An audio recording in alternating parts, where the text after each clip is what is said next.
Bonsoir Christophe Vigny. Bonsoir. Merci d'être avec nous. À chaque fois quand il y a un séisme, la culpabilité nous gagne et on se dit que ce ne peut pas être que la fatalité. Est-ce que les tremblements de terre, c'est comme la météo, est-ce qu'on peut les prévoir ? Bien sûr, c'est une question compliquée, mais vous avez raison de comparer à la météo. Pour expliquer un peu ce que je veux dire par là, il faut comprendre, prévoir la pluie par exemple, ça consiste pas à dire il va bientôt pleuvoir. Ça consiste à dire combien d'eau va tomber, où et quand. Donc on a 3 questions en fait pour la prévision, c'est où il peut se passer quelque chose, quoi, quel type de chose peut se passer et quand. Alors la partie la plus difficile de la question, c'est quand. On va revenir là-dessus dans une seconde. Celle sur laquelle on a fait des progrès dans les 2 dernières décennies, c'est d'abord où et quoi. On a quand même pas mal progressé là-dessus depuis une vingtaine d'années en particulier. C'est-à-dire on a cartographié le monde, c'est ça ? On s'est dit, tiens, là il y a des zones à risque. C'est un peu ça. La cartographie des failles qui sont actives a beaucoup progressé, les techniques de cartographie, et puis justement l'imagerie autour de ces failles, en particulier la surveillance par la géodésie spatiale, les satellites, qui nous permettent aujourd'hui de mesurer la déformation de l'écorce terrestre autour des failles. Et un tremblement de terre, c'est ça. C'est de la déformation qui s'accumule pendant très longtemps, des années, des siècles, des millénaires, et qui se relâche le jour où la faille n'en peut plus. La déformation accumulée est trop forte pour la résistance de la faille et ça casse. Question candide, est-ce qu'on peut, consolider les failles ? Alors, comme on consolide les fondations, c'est impossible. Ça, c'est pas vraiment possible. En tout cas, on n'a pas de technologie aujourd'hui qui nous permettrait d'envisager peut-être au XXIe siècle, mais pas aujourd'hui. Il y a un film de James Bond dans lequel on fait le contraire. On fragilise une faille pour déclencher un tremblement de terre sous une grande ville. C'est un peu futuriste aussi. Mais bon, donc on arrive à cartographier les endroits où on voit de la déformation qui s'accumule et où on se dit, ok, ici ça s'accumule, c'est dangereux, là ça s'accumule pas, c'est pas dangereux, il n'y a pas de déformation qui s'accumule. Ce terrible tremblement de terre, on en parle depuis ce matin, 3h30 du matin, hier dans la nuit, 120 morts, bilan encore provisoire, bien sûr. Mais est-ce qu'on fait pas des travaux ? Est-ce que ça veut dire que au-delà de ce chiffre terrible de 120 morts, on se dit, oui, mais au 19e siècle, au 18e siècle, il y avait encore plus de risques et encore plus de victimes. Est-ce qu'on a progressé ? On a progressé sur la compréhension du phénomène. On comprend bien ce que c'est qu'un tremblement de terre. C'est la conséquence de la tectonique des plaques. Comme je vous le disais, on a progressé sur les zones à risque. Et j'ai devant moi une carte qu'on peut trouver sur le site web de l'INGV, l'Institut National de Géophysique italien, qui montre très bien ce qui se passe. C'est la zone des Abruzzes, celle où s'est produit le tremblement de terre de cette nuit. Sur cette carte, il y a des milliers de points bleus. Alors montrez-la parce qu'on est en direct, en vidéo sur Europe1.fr. Alors tous les points bleus, c'est les milliers de tremblements de terre qui se sont produits dans la région depuis 30 ans. Qui sont tout petits, qu'on sent que 30 ans. Que 30 ans. 30 ans c'est de énorme. mesure. C'est 30 ans de mesure avec des stations sismologiques qui enregistrent l'activité micro-sismique. Et justement, ce que vous voyez sur cette carte, c'est qu'il y a des points bleus partout, sauf un endroit, ici, où c'est un peu plus clair. Il y avait moins de séismes, c'est ce qu'on appelle une lacune sismique. Il y avait moins de séismes que ce qu'il y aurait dû y avoir, signale qu'il va y avoir un problème. S'il y a moins de séismes à cet endroit-là, un jour, il va se passer quelque chose qui va rattraper et qui va remplir cette lacune. C'est les points rouges. C'est les séismes de cette nuit. L'épicentre est ici. Les grandes répliques sont là et là.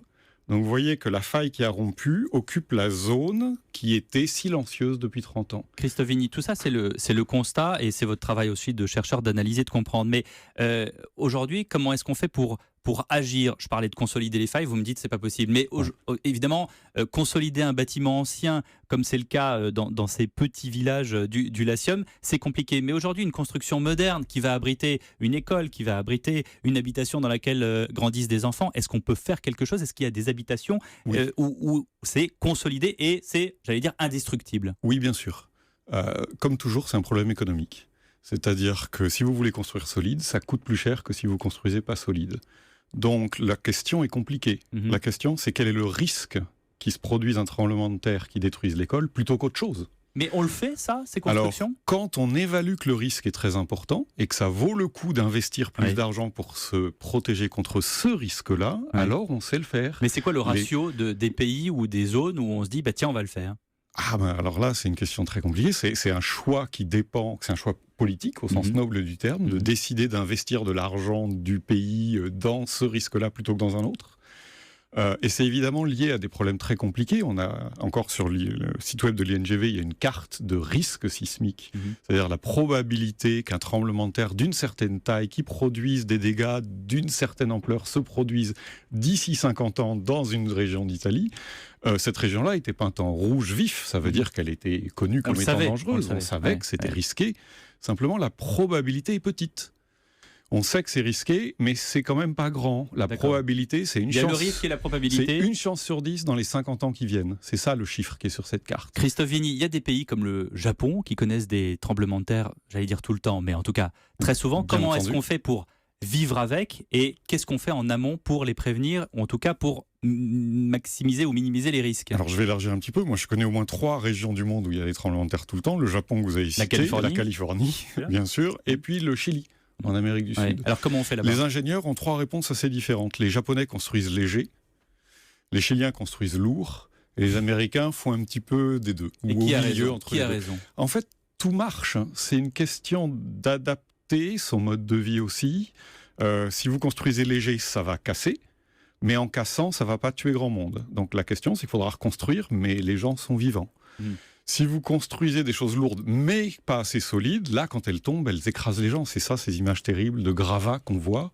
On voit la même chose en Turquie, par exemple, sur la faïence anatolienne, ou nord-anatolienne, quand les maisons en pisé tombent, c'est des masses très lourdes qui sont très fragiles, qui écrasent les gens et qui les étouffent. Une dernière question, Christophe Vigny. Je sais que vous êtes plus un spécialiste de la faille, de la roche que de l'humain, mais quand on est comme ça, comme les Japonais, comme les Californiens, comme les Chiliens, amenés à connaître ce genre de phénomène souvent, fréquemment, comment est-ce qu'on fait pour vivre avec? Mal. Je ne vous cache pas que c'est dur parce qu'on aimerait progresser plus vite.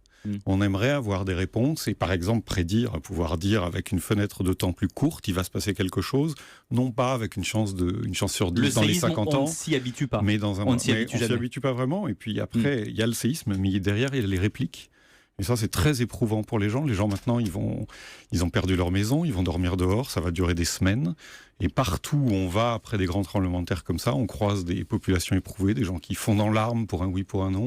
C'est vraiment très difficile. Merci beaucoup, Christophe Vigny, d'avoir été dans Europe Nuit. Ce soir, je rappelle que vous êtes chercheur au CNRS et directeur du laboratoire de géologie de l'École normale supérieure de Paris.